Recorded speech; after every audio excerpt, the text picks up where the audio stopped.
Muito obrigada pelo convite. Muito bom estar com vocês nessa tarde, debatendo um assunto tão importante que diz respeito a toda a nossa sociedade. Obrigada, Cecília, pela acolhida. De nada. Também estamos com o nosso querido tio Gerson, que faz um trabalho incrível ajudando muita gente em situação de rua ou necessidade. Também que seja muito bem-vindo. Oi, boa tarde a todos e a todas. Obrigado pelo convite. Está mexendo na minha área, né, Cecília? Obrigado. Muito bom ter vocês aqui hoje conosco. Então, a gente vai dar início ao bloco 1, que é Entendendo o Trabalho. Bom, tio Gerson e Adriana, a gente queria saber o que fez vocês decidirem ajudar esses moradores de rua. Vocês sempre quiseram ajudar ou algum fato ocorreu para vocês começarem a ajudar? Tá joia. Bom, eu sempre atuei voluntariamente em causas populares, desde a minha adolescência, desde que eu tinha mais ou menos uns 13 anos. Eu já comecei com trabalhos voluntários, né, aqui, através do cunho religioso da Igreja Católica, né. Eu fazia parte de um movimento de leigos da igreja, e então, com 13 anos de idade, eu já comecei a trabalhos voluntários aqui no Bairro Alto, na comunidade do Bairro Alto, né. Trabalhos de combate à pobreza extrema, à miséria, à fome, né? Depois, mais tarde, na idade adulta, eu me formei em serviço social e eu tive a oportunidade de ser contratada pelo Grupo Dignidade, que é uma ONG de proteção aos direitos da população LGBTI+, aqui de Curitiba. E o foco da minha atuação eram pessoas em situação de rua, né? Então, assim, é um decorrer da vida, né, eu acho que as coisas vão acontecendo, e claro, a gente sempre tem aquela vontade, né, de fazer algo pelo próximo, de buscar justiça social, buscar direitos, né, e buscar um mundo melhor para todos e todas, né. Então, eu não sei se caberia já agora aqui nessa fala, Cecília, mas eu trouxe alguns conteúdos, assim, que eu acho muito importante para a gente iniciar a nossa conversa, né? Então, eu não sei se você poderia falar agora ou depois, né? O que você me diz? Pode falar sim. Então tá. Então, o Gerson espera mais um pouquinho ali, né? Então, assim, então, tem alguns pontos, assim, que são muito relevantes, né? Para que o nosso debate seja um debate mais profundo, para que a gente possa entender melhor as pessoas em situação de rua, né? Então, eu começo citando a nossa Constituição Federal. Eu não sei se as pessoas que estão aqui nos acompanhando, os alunos, né, e tudo mais, já leu a Constituição, já consultou, tem acesso à Constituição Federal de 88, em algum momento já teve curiosidade de conhecer o que está escrito lá ou não, né? Mas independente de qualquer coisa, eu quero citar os artigos 1º, 3º e 5º da Constituição Federal de 1988, né? Esses artigos, eles prescrevem como fundamento do Estado brasileiro a dignidade da pessoa humana, e como objetivos a erradicação da pobreza e da marginalização e a redução das desigualdades sociais, além de promover o bem-estar de todos e todas, sem preconceito de qualquer natureza, né? Pois bem, dito isso na Constituição Federal, né, é algo tão grandioso, tão bonito isso que está na nossa Constituição, né? Eu, assim, sou suspeita a falar porque eu sou muito fã da nossa Constituição Federal. Eu acho, assim, que a Constituição, ela é realmente uma Constituição cidadã, e lá está posto isso, né? Aí, quando a gente olha para a realidade das pessoas em situação de rua, é bem diferente do que prevê a nossa Constituição, não é mesmo? As pessoas em situação de rua são alvos de violência, chacinas, extermínios, espancamentos, retiradas de pertences, encontram dificuldades no acesso aos serviços, espaços públicos, sofrem ações higienistas, sofrem expulsão das regiões centrais da cidade e por aí vai, né? Com muitas violações de direitos, né? Então, assim, eu convido a todos e a todas a uma flexão. Vejam bem, a nossa Constituição, ela foi instituída em 1988 e apenas em 2009 que foi instituída a Política Nacional para a População em Situação de Rua. Olhem o abismo, né, a diferença de quando foi instituída a nossa instituição e de quando veio a haver no Brasil políticas voltadas para a população em situação de rua. Apenas em 2009, com o decreto 7.053, né? Ou seja, essa população ela era invisível para o Estado até 2009, né? Então, será que antes da Constituição de 88, será que antes de 2009 não existiam pessoas em situação de rua? Né? Sempre existiram, a gente sabe que sempre existiram. Mas só a partir de 2009 é que é feita a primeira legislação, a primeira política para pessoas em situação de rua. E essa política também eu acho bem pertinente trazer, que ela define o que é a população em situação de rua. Quem são essas pessoas em situação de rua, né? Então, a partir da política de 2009, é que vem a definição de um grupo populacional heterogêneo que possui em comum a pobreza extrema, os vínculos familiares interrompidos ou fragilizados e a inexistência de moradia convencional regular, e que utiliza os logradouros públicos e as áreas degradadas como espaço de moradia e de sustento, de forma temporária ou permanente, bem como as unidades de acolhimento para pernoite temporário ou com moradia provisória. Então, até 2009 não havia nenhuma definição de quem eram as pessoas de rua, né? Então, olha a importância dessa política, né, que ela vem para resgatar também a dignidade dessas pessoas. E agora, sim, um outro ponto também que eu acho muito importante nós conversarmos aqui nesse momento é sobre os termos morador de rua e pessoa em situação de rua, né? Eu acho bem importante, morador de rua, estamos nos referindo a pessoas que vieram habitar as ruas por diversos motivos. Esse termo, morador de rua, ele traz um certo peso, né, um peso maior, como se fosse a residência permanente dessas pessoas. E se a gente parar para pensar, rua não é moradia, né? Então, agora já a expressão pessoa em situação de rua é uma forma mais temporária, sendo que algumas pessoas apenas dormem na rua e vão para outros locais durante o dia. Falar que uma pessoa está em situação de rua indica que ela pode encontrar outra opção posteriormente, né? Então, passa uma ideia de ser uma moradia, aquilo pode ser revertido. A expressão pessoa em situação de rua é mais amigável no sentido de diminuir essa estigmatização do fracasso e da própria culpa que essas pessoas já carregam, né? É como se a rua fosse uma opção, é como se a pessoa aqui fosse culpada por essa situação, né? Então, tanto os movimentos sociais, as políticas públicas e o próprio serviço social, nós utilizamos o termo população em situação de rua, pessoa em situação de rua, conhecido também pela sigla POP-RUA, né? E não morador de rua. Então, assim, só para finalizar esse primeiro momento da nossa fala, então que a partir de hoje, assim, eu aconselho que adotemos o termo certo, né? Que é pessoa em situação de rua, e não mais morador de rua. Então, para esse primeiro momento, seria isso que eu gostaria de colocar.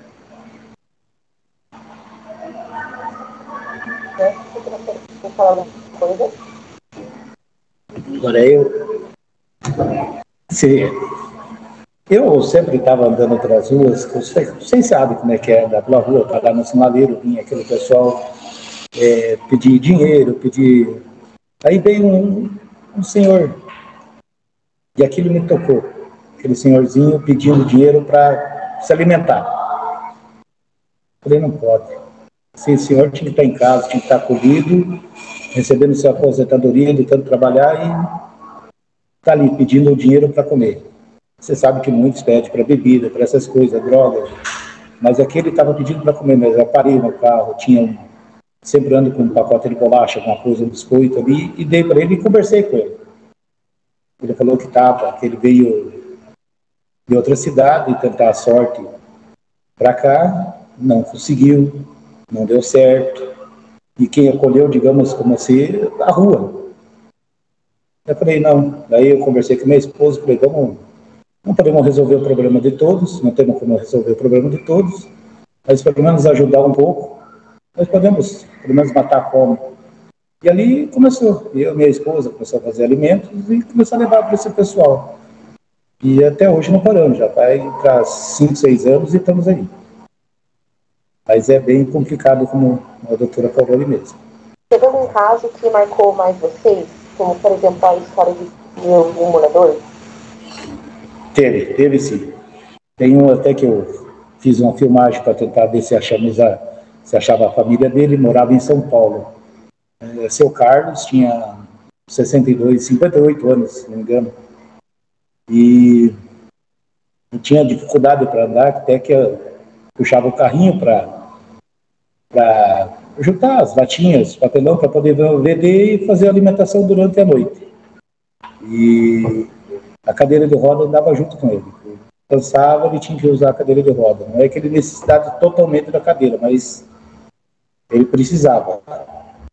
E até hoje eu encontro ele, sempre no mesmo lugar. 3 vezes por semana que nós vamos, 3 vezes por semana que eu encontro ele lá, sempre no mesmo lugar. E ele falou que problemas familiares trouxe ele até a Curitiba, ele mora no interior de São Paulo, estava aparecendo aqui em Curitiba, veio tentar a sorte, não conseguiu, sofreu a violências na rua, e aquilo me tocou muito, me toca hoje, até que eu sei o nome dele, Carlos, mora no interior de São Paulo, a família mora tudo lá. Aquilo me tocou porque é um cara bem simples e humilde, você chega próximo dele, ele se encolhe, o medo nas ruas acaba fazendo isso, que não aceita que todos cheguem perto, mas aquilo me tocou muito. Você, Maria Adriana, quer falar alguma coisa?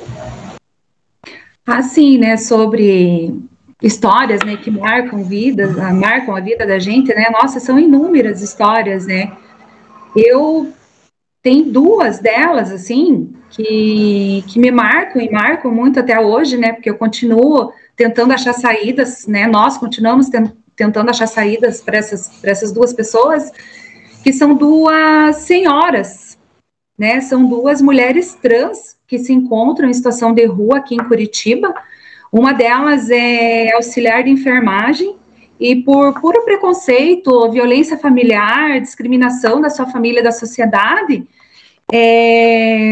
principalmente por ela ser, né, uma pessoa trans, acabou em situação de rua e hoje ela depende aí dos hotéis sociais de Curitiba para sobreviver, né? Então é uma pessoa inteligentíssima, né, que está em busca do emprego. Nós já tentamos diversas vagas de emprego e quando chega a hora da entrevista, a vaga é negada, né? Então, ela manda o currículo, manda a qualificação, aí quando chega na hora da entrevista, o entrevistador vê que é uma pessoa trans, né? Aí já dá uma desculpa e ela não consegue emprego, né? Então, o histórico de vida, muito nesse decorrer da vida, a saúde mental, né?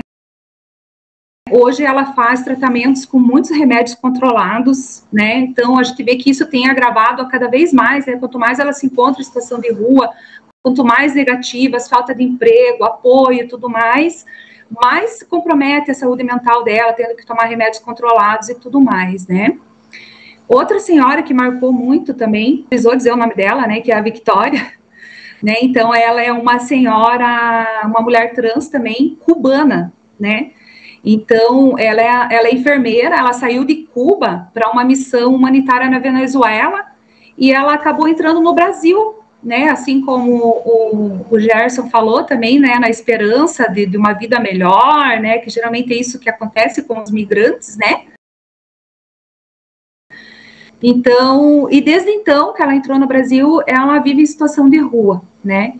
e o que mais falta para ela é um emprego, né? Então, ela tivesse um emprego, ela com certeza sairia da situação de rua, né? Então, e para ela é mais agravante ainda, a vulnerabilidade dela é maior ainda, pelo fato dela ser uma mulher trans, idosa, migrante e em situação de rua, né?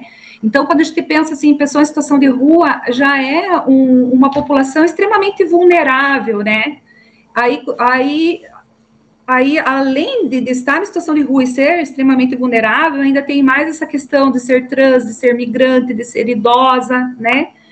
E muitas vezes a pessoa, ela só precisa de uma oportunidade para poder sair daquela situação, né? E também muitos direitos, né, que também a gente está tentando acessar e também são negados, né? Por exemplo, como um benefício de prestação continuada, que é o BPC, né? Então, a gente marca a perícia e remarcam. Então, assim, poxa vida, né? Falta muita vontade política também, né? Falta oportunidade, falta vontade política, assim, falta muita coisa, né? E também mais voltado, assim, querendo falar um pouquinho mais do público LGBTI+, em Curitiba, né, que é o caso dessas duas mulheres trans, além que tem muitas outras em situação de rua também, né, que eu atendi e tudo mais. Curitiba é uma cidade, uma capital, que ela não tem um acolhimento específico para pessoas LGBTI+. Para vocês terem ideia, essas duas mulheres trans, elas são acolhidas em hotel social, em casa de passagem masculinas, né? Então, vocês vejam o tamanho da violação de direitos também dessas pessoas, né? Por parte do poder público, por parte do Estado. Então, são histórias, assim, nossa, que acabam marcando muito a vida da gente, né? Porque eu acho que, assim, em primeiro lugar, antes de qualquer coisa, a gente sempre leva o humano em primeiro lugar, né? Então, e daí você vê esses seres humanos, essas pessoas tendo seus direitos violados tão violentamente, né? A começar pelo Estado, né? Vocês imaginem mulheres trans em situação de rua sendo acolhidas em hotel social, em albergue masculino. Poxa vida, né? Já são pessoas extremamente vulneráveis e ainda tem que passar por isso, né? Então, não tem como não marcar, né? Essas histórias, assim, não tem como não marcar na vida profissional, na vida pessoal da gente, né? Bom, então a gente vai iniciar agora o bloco 2 com o tema Um Problema Maior.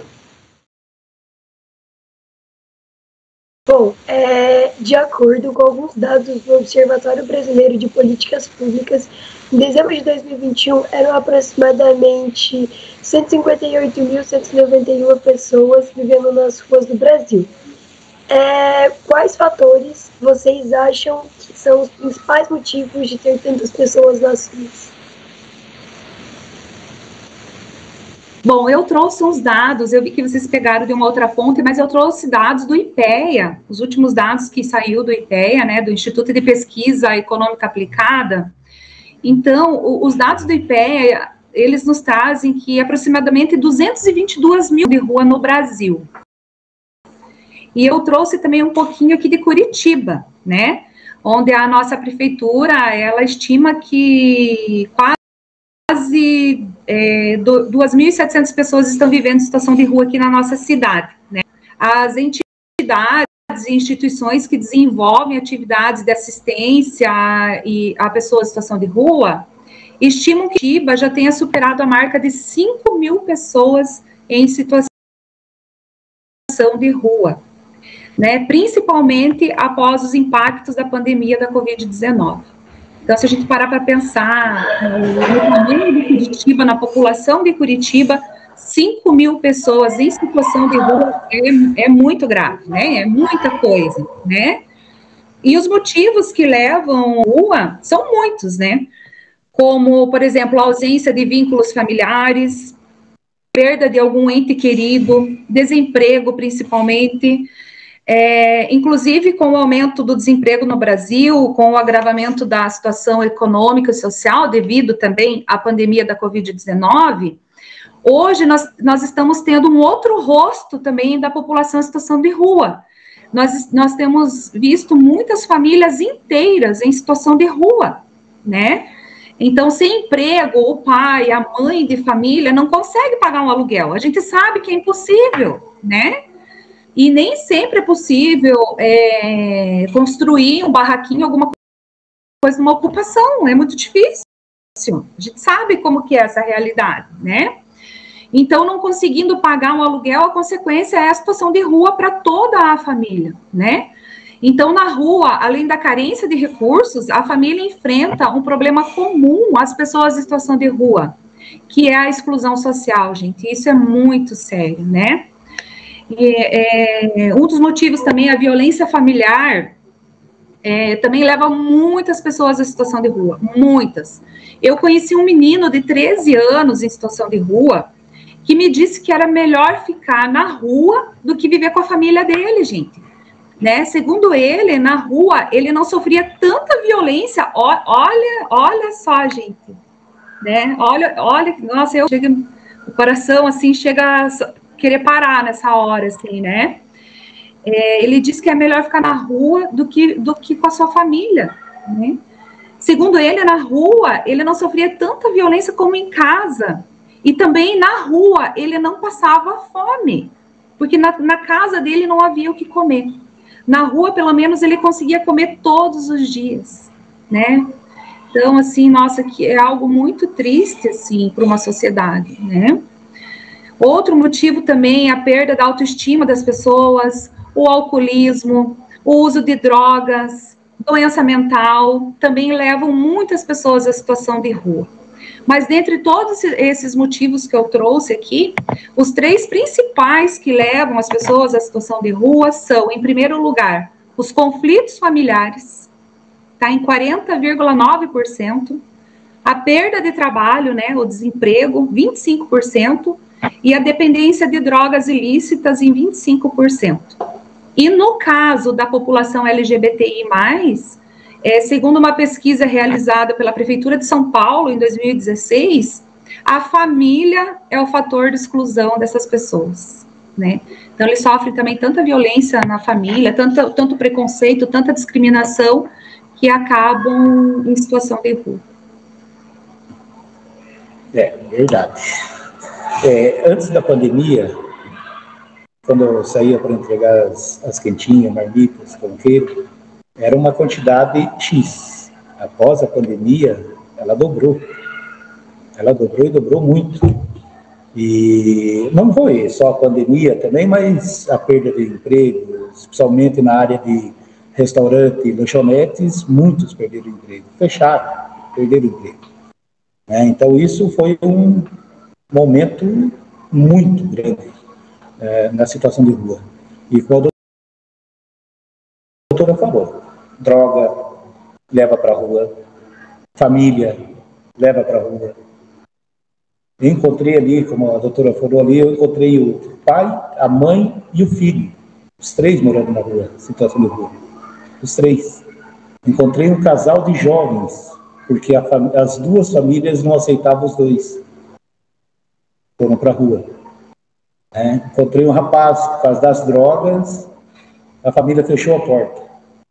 Foi para a rua. Tudo isso leva para a rua, né? Mas o aumento foi muito grande mesmo. Bom, de acordo com a opinião de vocês, o que poderia ser feito para diminuir os números de moradores de rua no Brasil? E devo fazer algo quando encontrar uma pessoa em situação precária na rua? Bom, eu acho assim que, em primeiro lugar, né, nós devemos reconhecer, nós e o Estado, devemos reconhecer as pessoas em situação de rua como sujeito de direitos, em primeiro lugar, né? Então, não é porque a pessoa está em situação de rua que ela não tem direito nenhum, não é porque ela não está produzindo, porque ela não tem um emprego, que ela não tem direito, né? Então, em primeiro lugar, reconhecer como sujeito de direitos, como sujeitos políticos, porque pessoas em situação de rua também têm seus direitos de cidadão, né? Também têm direito de escolher seus governantes e tudo mais, né? Então, ou seja, são pessoas que também contribuem para a sociedade. E sujeitos sociais, né? Pessoas que também têm direito ao lazer, ao convívio social com outras pessoas, né? Eu acho que, em primeiro lugar, seria essa questão. Outra questão muito importante também, devem ser desenvolvidas políticas públicas que atuem na causa do problema. Então, o que causa, né, tantas pessoas em situação de rua? Então, e não somente em serviços de distribuição de alimentos e outros objetos. É extremamente importante a solidariedade entre nós, a distribuição de alimentos e tudo mais. Mas a gente sempre tem que ter o foco, o pensamento em combater o sintoma o problema lá na raiz, né? Porque as questões solidárias são muito importantes, mas eu costumo dizer que elas apagam o fogo, né? E não apagam a causa da fogueira, né? É claro que naquele momento de fome, naquele momento tão difícil da rua, nossa, receber um cobertor quentinho, receber uma comida quentinha, acalenta muito, ajuda muito, é muito importante. Mas só que também a gente tem que ter a perspectiva desse sujeito de direito, né? De que é preciso combater o mal lá na raiz, né? Então, é preciso superar a provisoriedade dos programas sociais. A gente tem muitos programas sociais que são provisórios. Então, isso também tem que ser superado, né? E instituir políticas públicas estruturantes que situação de rua, né? Então, que nessas trocas de governo, às vezes um governo institui um programa que beneficia a população em situação de rua, troca de governo, já tira aquele programa, né? Ou coloca outro, ou não coloca nada, né? Ou seja, então essas pessoas, elas têm que ter o seu direito assegurado, né? Elas têm que ter uma lei, um direito assegurado realmente. E cabe a nós também, assim, exigir a todas as áreas do governo social que criem caminhos que respondam às especificidades da população em situação de rua e à gravidade das condições de vida dessa população, né? Porque muitas vezes as pessoas não têm essa consciência. Ah, tá lá na rua? Ah, tá lá, né? Tá lá porque quer. E tanto eu quanto o Gerson, eu tenho a certeza, nós que trabalhamos com essas pessoas, que conhecemos essa realidade, a gente sabe que a rua não é opção. Eu escuto muitas pessoas falando assim, ah, tá na rua porque quer. Meu Deus do céu, ninguém tá na rua porque quer.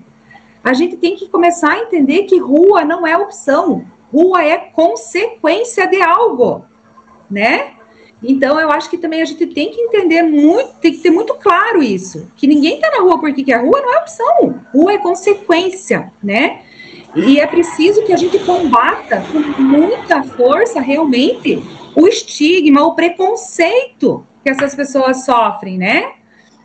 Isso é muito, muito importante, criar uma nova cultura, uma cultura realmente de paz, uma cultura de solidariedade, de respeito, né? É muito importante. E também a gente vê que a população em situação de rua, ela é vista como culpada e não como vítima de um sistema. Então, isso também é muito importante a gente ter essa concepção, né? E ter sempre, assim, eu sempre bato muito nessa tecla que rua não é opção, rua é consequência, né? Na educação, inclusive, eu quero parabenizar os organizadores aqui dessa live, porque é muito importante esse tema na educação. É preciso incluir o tema população em situação de rua, inclusive na grade curricular das escolas, né? Com ações educativas, que nem essa de agora aqui, né? Que eu estou tendo o prazer de participar, que propiciem essa criação de uma cultura de respeito, ética, de solidariedade entre a população em situação de rua e os demais grupos sociais, né? Poxa vida, a pessoa que está lá na rua,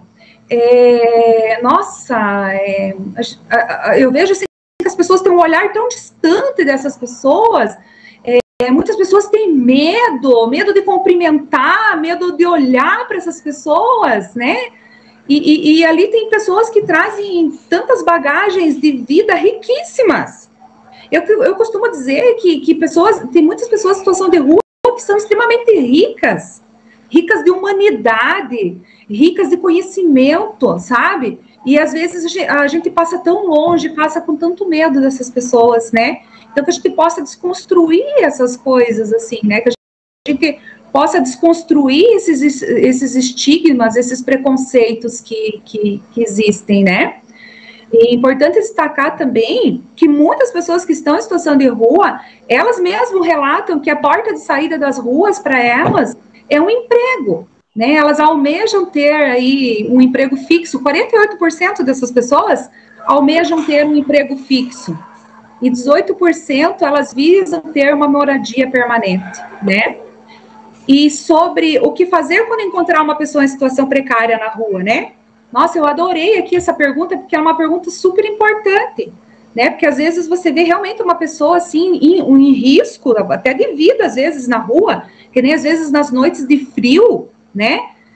Dias muito frios que fazem aqui em Curitiba, às vezes a gente vê aquela pessoa lá naquele ponto de ônibus, lá embaixo do abrigo, enroladinha nas cobertas, e a gente pensa, meu Deus, será que não tem um lugar para essa pessoa aí, né? O que eu poderia fazer, né? Eu tenho essa resposta para vocês, né?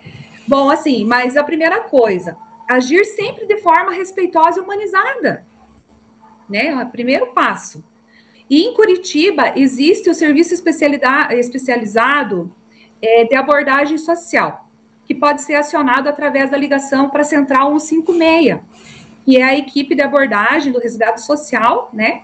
Que eles vêm até essa pessoa e eles convidam a pessoa que está em situação de rua a ir para os albergues de Curitiba para ir para o acolhimento, né?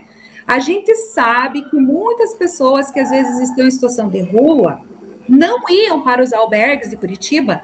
Houve até uma situação de cobrando vagas nos albergues de Curitiba e pessoas estavam dormindo nas ruas, né? Então, o porquê que acontecia isso?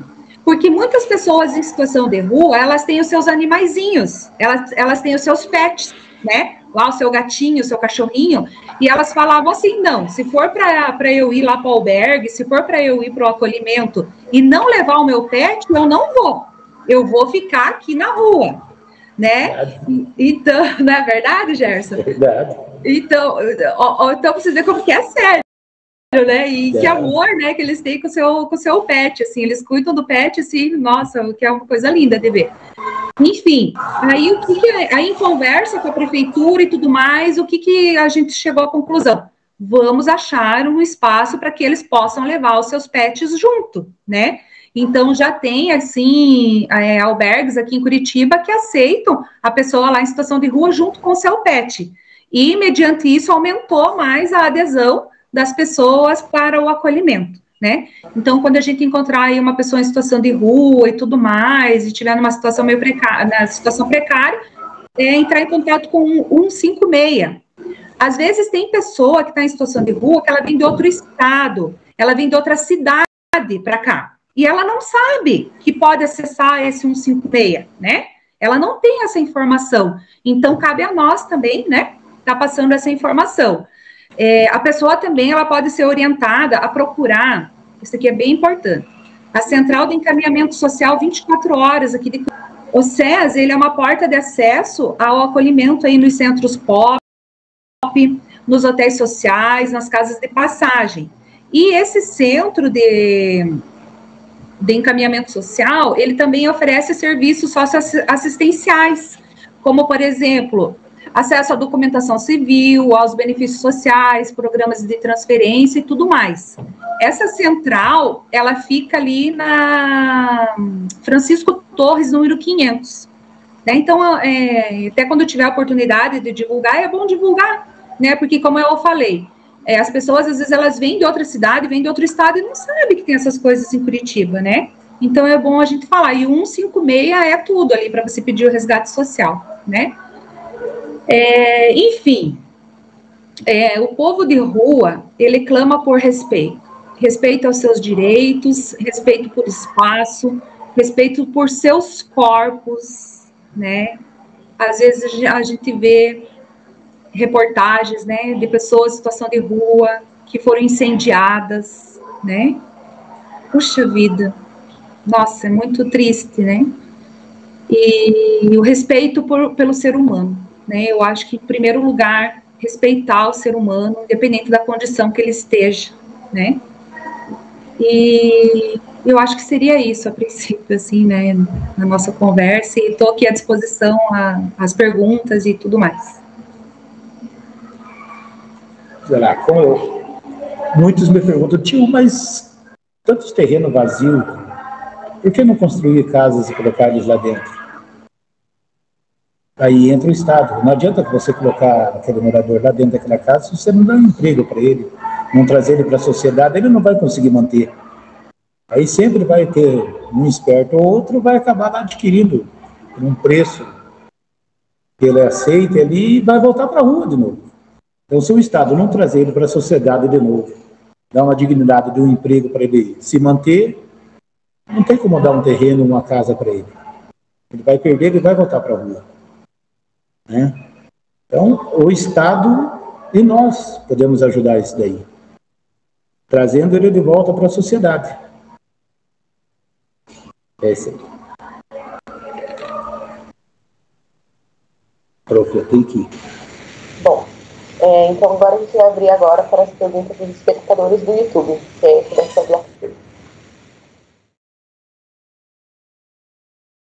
Gente, o tio Gerson, ele teve que voltar ao trabalho, mas agradecemos, né, a participação dele. O Murilo vai dar sequência aí na finalização com a Adriana, beleza, Adriana? Adriana, como você acha que os próprios moradores de rua, por não serem responsáveis pela própria situação, poderiam ter autoajuda na falta de responsabilização do governo? Bom, em primeiro lugar, a gente precisa entender que uma pessoa em situação de rua, ela está extremamente vulnerabilizada. Ela está numa situação de extrema vulnerabilidade social. Então, uma autoajuda nesse momento, na minha opinião, eu acho muito, muito, muito difícil, né? Porque muitas vezes essa pessoa, ela já está tão fragilizada, né? Ela precisa de tanto apoio que ela sozinha, ela por si só, é muito difícil sair da situação de rua. É muito difícil, né? Aí entra também os trabalhos das ONGs, entra o trabalho da solidariedade da sociedade civil para apoiar, mas a gente sabe que a solução verdadeira para que a pessoa consiga sair dessa situação de rua tem que haver uma intervenção do Estado. Tem que haver política pública específica que leve em conta essas vulnerabilidades dessas pessoas, né? Então, assim, eu diria que a questão da autoajuda, a pessoa por si só sair da situação de rua, acontece, mas é muito, muito, muito difícil, né? É muito difícil, porque às vezes até quando a pessoa ela vai numa entrevista de emprego, quando lá na entrevista pergunta, mas qual que é o teu endereço? Você mora onde? Eu moro em hotel social de Curitiba, eu não tenho uma moradia própria, né? Eu moro em hotel social. Ali, muitas vezes, já começa a rolar um certo preconceito, sabe? Então, assim, é muito difícil, assim, por si só, a pessoa conseguir sair da situação de rua. Ela precisa de muito apoio, precisa de políticas públicas. Não digo que seja uma coisa impossível, mas é muito difícil mesmo. Uma outra pergunta aqui se você enxerga a sua vida diferente ao ajudar essas pessoas. Como eu enxergo a minha vida diferente? Nossa, essa pergunta é muito boa. Eu vejo o quanto eu evoluo como pessoa humana, ajudando essas pessoas. Quanto mais eu ajudo, quanto mais eu estou em contato com as pessoas em situação de rua, eu acho que mais humana eu me torno. Eu vejo que essas pessoas, elas me ajudam muito na minha própria humanização, né? Então, assim, porque são pessoas tão ricas de conhecimento, tão ricas de humanidade também, sabe? Às vezes você vê aquela pessoa ali sem nada, com tantas dificuldades, né? E às vezes ela, né, falta até os dentes, né? E ela te dá aquele sorriso mais lindo do mundo, né? Ela tem aquele sorriso lindo para te oferecer quando você a cumprimenta, quando você puxa conversa, quando você interage com ela, né? E assim, eu me sinto assim, muito, muito feliz, né, em poder ajudar as pessoas, em poder, né, mas eu também digo, assim, que o meu sonho é que as pessoas em situação de rua não vivam mais da caridade das outras pessoas, né? Porque é certo que a caridade, a solidariedade, ela é importante, né, mas essas pessoas precisam de ter direitos assegurados, né, e eu acho que seria isso, assim, mas eu me sinto muito mais humana em estar ajudando as pessoas em situação de rua, né. Bom, e a última pergunta aqui como vocês enxergam a resistência do governo em ajudar pessoas trans de rua? Murilo, seria a resistência do governo, isso? Isso aí. Olha, o que eu posso dizer sobre essa resistência do governo, né?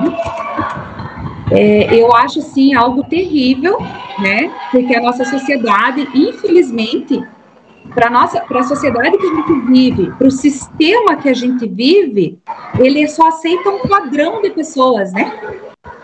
Então, assim, se você não se encaixa naquele padrãozinho de pessoa que existe, você está fora, você está marginalizado. Então, eu vejo essa resistência, principalmente por esse governo que nós estamos tendo agora, né? Como, assim, um governo excludente realmente, né? Onde só... Por exemplo, a pessoa em situação de rua, para esse governo, ela é excluída. Porque a pessoa está em situação de rua, o nosso sistema diz que essa pessoa não está produzindo, né? Então, ela não produz para o capital, então ela é excluída. As pessoas LGBTI+, também sofrem tanto preconceito e discriminação na nossa sociedade, porque a nossa sociedade, ela quer um padrão de pessoas, né? Um padrão de família, né? A gente costuma dizer aí a família...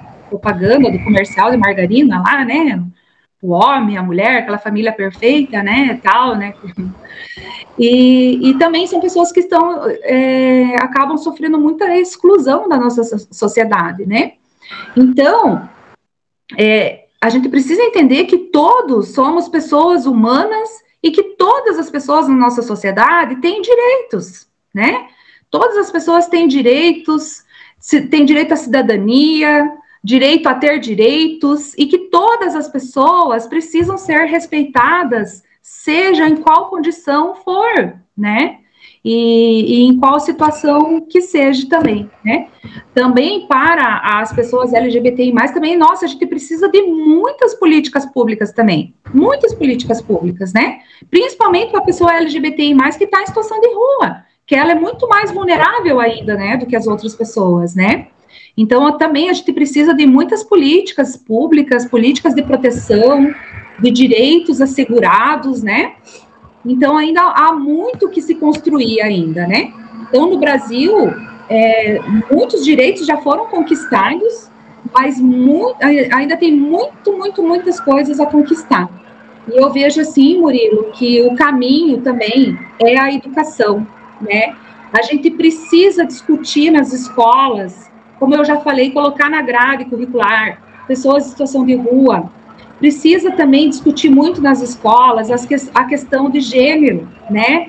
Eu preciso entender, é preciso discutir muito a questão de gênero, né? Para que todas as pessoas sejam aceitas em todos os espaços, né? Então, a gente vê aí um governo que fala sobre uma tal de ideologia de gênero, que a gente sabe que não existe ideologia de gênero, não existe isso. O que existe é uma discussão de gênero, né? É uma discussão de gênero para que todas as pessoas tenham acesso a direitos e a tudo mais. É importante discutir gênero para que haja respeito em todos os espaços, né? Então, eu vejo que a educação, é pela educação que a gente vai mudar a nossa sociedade, que a gente vai começar a criar um novo pensamento, mas só que também precisa de abertura, né? Precisa de abertura na educação para isso, e a gente precisa lutar por isso. E eu hoje, assim, eu fiquei muito feliz, né, de estar participando aqui com vocês, de ver a preocupação da escola de vocês com a pessoa em situação de rua. Nossa, que bom, né? que bom ter esse momento para a gente poder estar falando isso, discutindo isso. E assim como esse assunto, a gente tem tantos outros assuntos que também a gente precisa discutir, né? Para que as pessoas entendam e comecem a ter um novo pensamento, um pensamento mais aberto, um pensamento que agregue, né, pessoas e não exclua ninguém. Bom, então, Adriana, obrigada pela participação, pela presença. Eu queria também agradecer ao pessoal que está no YouTube, a disponibilidade de todos. E a Sonserina teve os mais votos e a gente não contou os repetidos. E também uma participação ativa. Então, 50 pontos aí. Obrigada, pessoal. Obrigada, Adriana. Só para você entender esse contexto, os nonos anos a gente faz uma competição baseada no Harry Potter. E aí eu falei para eles que quem tivesse mais participação, né, e fizesse a votação lá no YouTube, ia ser a casa vencedora. E a Sonserina ali foi a que mais votou, né, desconsiderando os votos repetidos, e também foi a que mais teve participação ativa, fazendo perguntas e tudo mais. Nossa, que legal! Mas é isso, então, mais uma vez, obrigada. Agradeço também ao tio Gerson, né, que teve que descer, Murilo, Maria Cecília, e toda a equipe aí que está por trás. Peço desculpas mais uma vez pelo atraso, mas a internet não estava colaborando, mas deu tudo certo. Tá joia. Então Mas é isso. Então, eu que agradeço a oportunidade, né? E sempre que precisarem, né, de estar aí, de uma ajuda, de uma força nesses assuntos e tudo mais, né? O serviço social, ele abarca muitas questões, né, com diversos públicos, né? Eu estou à disposição de vocês e eu que agradeço de coração a participação. Obrigada. Tchau, pessoal.